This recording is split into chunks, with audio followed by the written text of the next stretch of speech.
नमस्कार। पता है, हमारे चारों तरफ हर एक पल एक छिपी हुई, एक रहस्यमयी दुनिया काम कर रही है। ये दुनिया हमारे खाना पकाने से लेकर हमारी सांसों तक में मौजूद है। तो आज हम इसी दुनिया के कोड को क्रैक करने वाले हैं और समझेंगे कि ये केमिकल रिएक्शंस आखिर हैं क्या। तो चलिए इस सवाल से शुरू करते हैं। जरा सोचिए, ये तीनों चीजें तो बिल्कुल अलग अलग है ना। खाना पकाना, लोहे पर जंग लगना और सांस लेना। आखिर इनमें ऐसा क्या कॉमन है जो इन्हें एक दूसरे से जोड़ता है? इसका जवाब ही हमारी आज की पड़ताल का मेन पॉइंट है। तो जवाब क्या है? जवाब है एक केमिकल रिएक्शन। ये सिर्फ साइंस लैब्स में नहीं होते, बल्कि ये तो हमारी जिंदगी का एक बहुत ज़रूरी हिस्सा है। जब दूध खट्टा होता है या खाना पचता है, तो होता ये है कि जो चीज़ पहले थी, उसकी पूरी पहचान, उसकी पूरी प्रकृति ही बदल जाती है और कुछ बिल्कुल नया बन जाता है। ठीक है, तो अब सवाल ये है कि हम पता कैसे लगाएं कि कोई केमिकल रिएक्शन हुआ भी है या नहीं। तो भाई, किसी भी अच्छे जासूस की तरह हमें सुराग ढूंढने होंगे।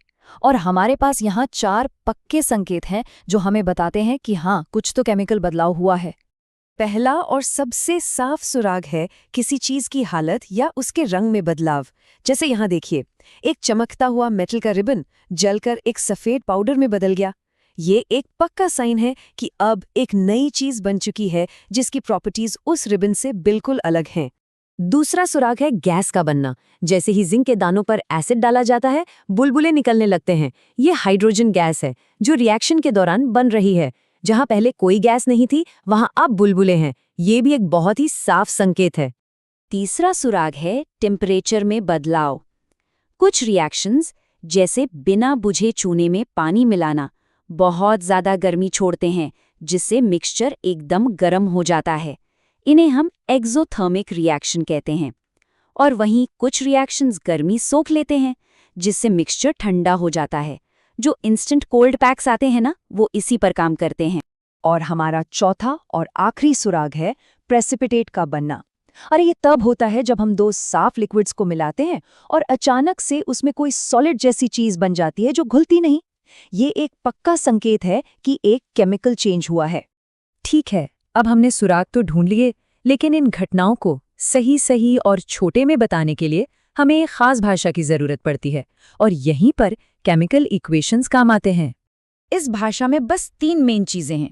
बाईं तरफ होते हैं रिएक्टेंट्स, मतलब वो चीजें जो रिएक्शन में हिस्सा ले रही हैं। दाईं तरफ होते हैं प्रोडक्ट्स, मतलब वो नई चीजें जो बनी हैं। और इन दोनों को जोड़ता है एक तीर जो रिएक्शन की दिशा बताता है, यानी रिएक्टेंट से प्रोडक्ट बनने का प्रोसेस। तो देखिए ये कितना पावरफुल है। एक इतने लंबे वाक्य से शुरू करके हम उसे एक सिंपल वर्ड इक्वेशन में बदल सकते हैं। लेकिन असली पावर तो तब आती है जब हम एलिमेंट्स के सिंबल्स का इस्तेमाल करते हैं। इससे ये बहुत ही छोटा और ज्यादा जानकारी वाला बन जाता है।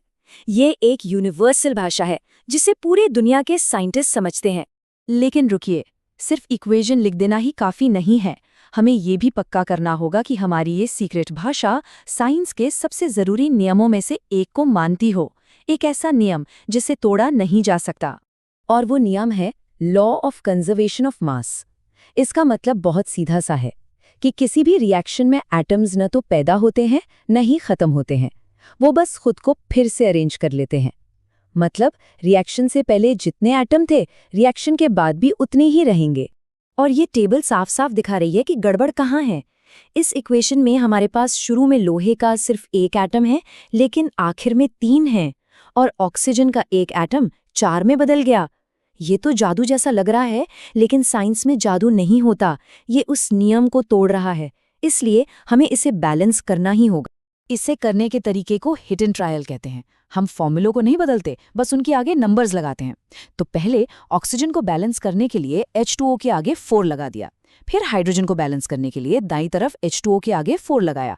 और आखिर में लोहे को बैलेंस करने के लिए Fe के आगे 3 लगा दिया। चलिए अब फाइनल चेक करते हैं। दोनों तरफ हर एलिमेंट के एटम बराबर हैं। हमारा इक्वेशन अब यूनिवर्स के नियम को फॉलो कर रहा है। चलिए, अब जब हम रिएक्शंस को पहचानना और लिखना जान गए हैं, तो हमारी पड़ताल का आखिरी हिस्सा शुरू होता है। इन रिएक्शंस को उनके बर्ताव के हिसाब से अलग अलग ग्रुप्स में बांटना। समझ लीजिए कि हम इनके कुछ फैमिली प्रोफाइल बना रहे हैं। पहला प्रोफाइल है कॉम्बिनेशन रिएक्शन का। ये बहुत सीधा है। दो या दो से ज्यादा चीजें मिलकर एक नई और ज्यादा कॉम्प्लेक्स चीज बनाती हैं। ए और बी मिलकर ए बी बनाते हैं। सिंपल। इसका एक क्लासिक उदाहरण है बिना बुझे चूने में पानी मिलाना। ये दोनों रिएक्टेंट मिलकर एक ही प्रोडक्ट, बुझा हुआ चूना बनाते हैं और साथ में ढेर सारी गर्मी भी छोड़ते हैं। ये वही प्रोसेस है जो सीमेंट को सख्त बनाने में मदद करता है। अगला प्रोफाइल है कॉम्बिनेशन का ठीक उल्टा, डीकंपोजिशन रिएक्शन। यहाँ एक बड़ा कंपाउंड टूटकर छोटे छोटे सिंपल पदार्थों में बदल जाता है। मतलब ए बी टूटकर ए और बी बन जाता है। लेकिन इस प्रोसेस को शुरू करने के लिए अक्सर बाहर से एनर्जी देनी पड़ती है। जैसे जब फेरस सल्फेट क्रिस्टल को गर्म किया जाता है तो ये एक कंपाउंड 3 अलग अलग प्रोडक्ट्स में टूट जाता है। हमारे शरीर में खाने का पचना भी एक तरह का डीकॉम्पोजिशन रिएक्शन ही है, जहां खाने के बड़े मॉलिक्यूल्स छोटे यूज करने लायक मॉलिक्यूल्स में टूटते हैं। हमारा तीसरा प्रोफाइल है डिस्प्लेसमेंट रिएक्शन। इसे ऐसे सोचिए कि एक ज्यादा ताकतवर या रिएक्टिव एलिमेंट आता है और एक कंपाउंड में से कमजोर एलिमेंट को हटाकर उसकी जगह ले लेता है। ये इसका एक बेहतरीन उदाहरण है। जब लोहे की कील को नीले कॉपर सल्फेट के सॉल्यूशन में डाला जाता है तो ज्यादा रिएक्टिव लोहा कॉपर को उसकी जगह से हटा देता है।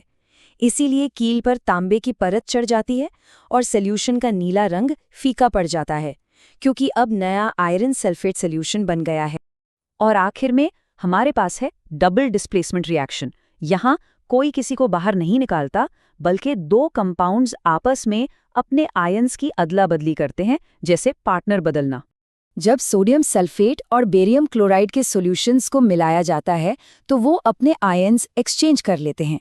इससे बेरियम सल्फेट बनता है, जो एक सफ़ेद सॉलिड प्रेसिपिटेट है, ठीक वैसा ही जैसा हमने सुराग नंबर 4 में देखा था। और साथ में बनता है सोडियम क्लोराइड, जो सॉल्यूशन में ही रहता है।